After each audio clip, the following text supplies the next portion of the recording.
på indimellem, så ser jeg lært ud. Ja, men Judy, du ved meget om Læsø-musik. Ja, vi skulle prøve at indspille på numre, det var jo lige meget hvad, men så foreslog jeg, at det var noget med Læsø, fordi jeg har sådan en lille kamp for at få musikken tilbage til Læsø. Den sidste spillemand derovre døde i 1989, men musikken var i og for sig, den traditionelle musik var i og for sig allerede forsvundet, i og med at de holdt op, dem der var der holdt op med at spille aktivt.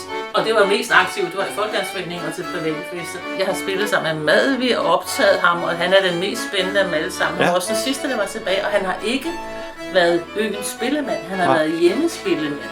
Ja.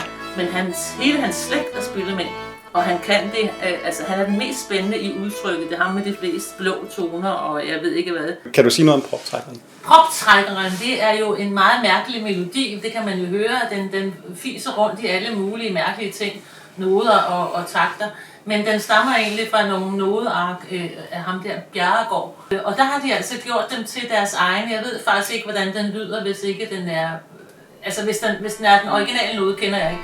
Jeg ved ikke, hvordan den lyder der. Jeg kender kun den her eftermad. Det er meget interessant melodi. Og det er en rund den om. Det vil sige, at man danser rundt og rundt og rundt. Så det er lige meget, om der ryger en takt her og der og sådan noget.